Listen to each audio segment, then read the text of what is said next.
Le Fonds national de la finance inclusive, FNFI, au Togo envisage d'utiliser l'identification biométrique pour optimiser les remboursements de crédit. Cette initiative vise à éviter la cavalerie financière en créant une base de données fiable grâce à la reconnaissance faciale. La phase pilote de cette solution, lancée il y a 2 ans, a enregistré des résultats positifs avec plus de 3000 crédits accordés pour un montant de 168,9 millions de francs CFA. En 10 ans, le FNFI a octroyé près de 2 millions de crédits pour un montant total de 109,93 milliards de francs CFA avec un taux de remboursement de 93,51%. La célébration des 10 ans du FNFI comprend une foire dédiée aux bénéficiaires à Lomé. L'incapacité du Niger à rembourser ses obligations sur le marché des titres publics de l'UMOA depuis le putsch de juillet 2023 pose un risque sérieux pour les banques régionales, a averti Moody's. Avec un paiement manqué de 38,7 millions de dollars récemment, le total atteint de 485 millions de dollars depuis le coup d'État.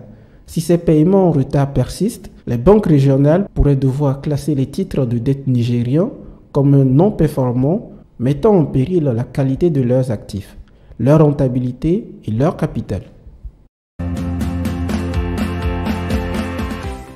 Le prix de l'uranium, stimulé par la décarbonisation mondiale et les tensions géopolitiques, pourrait atteindre $150 la livre d'ici 2025 à 2027, estime Shaw & Partners, ayant presque doublé depuis début 2023, atteignant actuellement $106. Le marché spot bat des records. La résurgence de l'énergie nucléaire, soutenue par 22 pays à la COP28, dont les États-Unis, le Royaume-Uni, la France et le Japon, ainsi que des initiatives comme la loi contre les importations russes, contribuent à cette hausse. Cette tendance devrait bénéficier aux producteurs africains d'uranium tels que la Namibie, le Niger, l'Afrique du Sud, le Malawi et la Mauritanie. Le président Félix Tshisekedi a annoncé la conclusion imminente d'un financement chinois de 7 milliards de dollars dans le cadre de la renégociation du contrat mine contre les infrastructures. Cette révision survient après la première visite d'État du président en Chine où Kinshasa a exprimé ses préoccupations quant à l'accord de 6 milliards de dollars signé en 2008. Les détails précis de l'accord ne sont pas encore disponibles. Mais Tshisekedi a souligné que les fonds seront alloués au désenclavement de la RDC, initialement prévu pour des hôpitaux, routes et chemins de fer.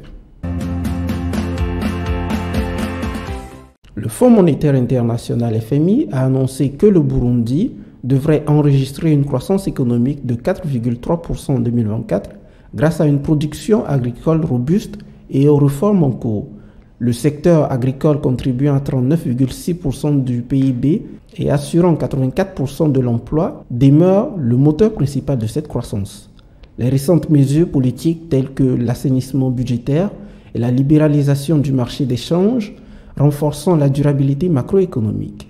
Malgré les défis liés au financement et à la rareté des devises, le programme économique du Burundi, supervisé par le FMI, semble progresser vers une croissance résiliente et inclusive.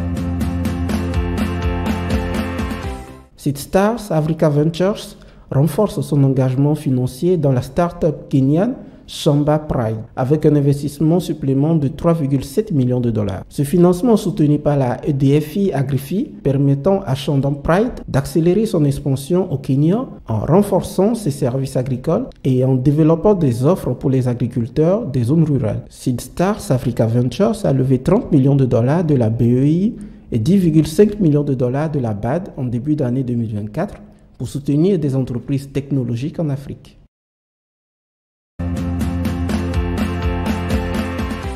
La République centrafricaine a signé un accord avec les Émirats arabes unis pour financer la construction d'un nouvel aéroport à Bangui, un projet majeur visant à améliorer la connectivité du pays.